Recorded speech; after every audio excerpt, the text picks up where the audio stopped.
समाज, घरवाले, मेरी इज्जत सब दांव पर था।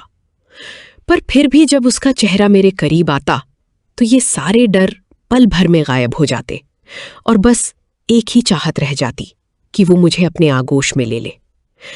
कई बार रात के सन्नाटे में मैं खुद ही उसके कमरे की तरफ चली जाती, बिना कुछ कहे उसके पास बैठ जाती और वो मेरी आंखों को देखकर सब समझ जाता।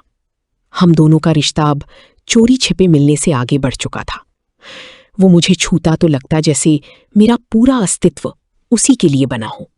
मैं हर पल चाहती कि वो मुझे अपने में समेट ले, और शायद अब वो भी यही चाहता था, क्योंकि उसके स्पर्श में अब नौकर और मालकिन का फर्क नहीं बचा था। वो सीधे मेरे पति की तरह मुझे अपना बना लेता और मैं पूरी तरह उसकी हो जाती। हर रात एक नई कहानी लिखी जाती, हर सुबह मेरे शरीर पर उसके स्पर्श की छाप रह जाती। मैं आईने में खुद को देखती और मुस्कुराती कि ये नशा अब मेरे खून में घुल चुका है और अब मुझे उसकी आदत हो चुकी है, इतनी गहरी कि अगर एक दिन भी वो मेरे पास ना आए तो मैं बेचैन हो जाती। मुझे लगता जैसे मेरी सांसें आधी रह गई हों। उसकी मौजूदगी अब मेरी ज़रूरत बन चुकी थी और शायद यही हमारी कहानी को एक नए मोड़ पर ले जाने वाली थी, क्योंकि अब ये रिश्ता छुपाना नामुमकिन होता जा रहा था।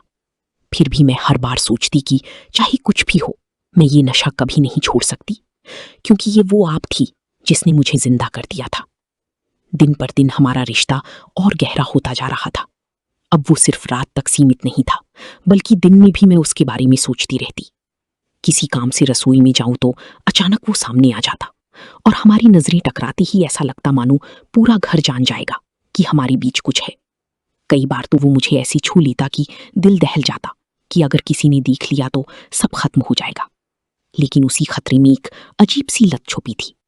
एक दिन तो हद ही हो गई जब मैं ड्राइंग रूम में बैठी थी और माँ बाहर मंदिर जाने की तैयारी कर रही थी।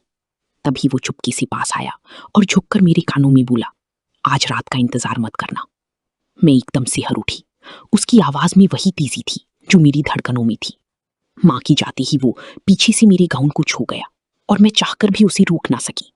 डर इतना था कि कहीं दरवाजा खुल ना जाए, लेकिन चाहत इतनी गहरी थी कि मैं खुद उसे पास खींच लेती।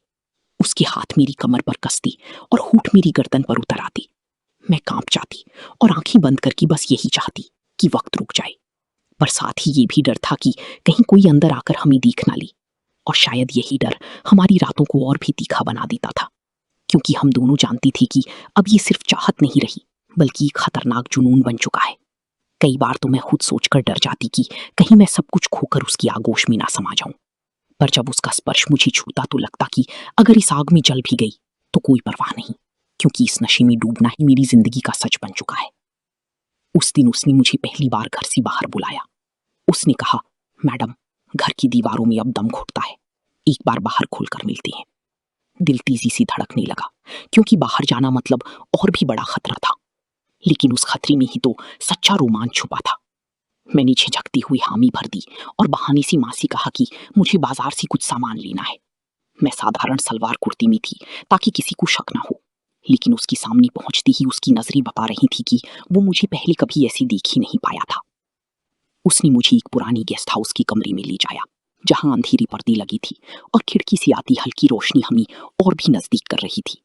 कमरे में दाखिल होती ही उसने दरवाजा बंद किया और मेरी कलाई पकड़कर मुझे अपनी ओर खींच लिया।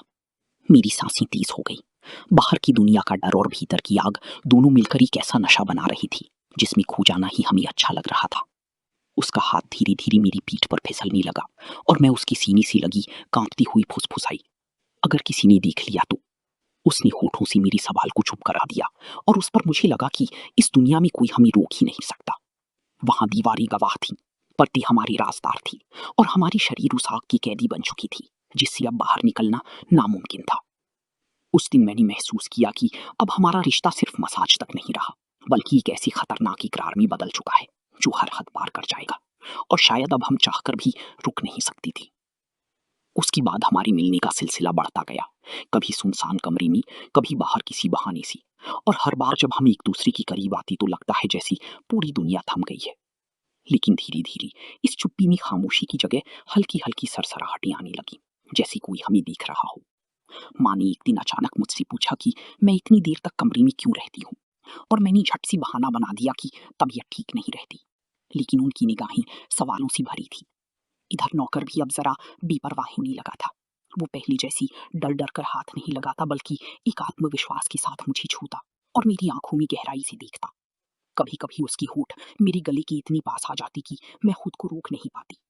लेकिन एक दिन ये बेफिक्री हमारे लिए भारी पड़ गई। माँ ने अचानक दरवाजा खटखटाया और उस समय उसके हाथ मेरी कमर पर थे।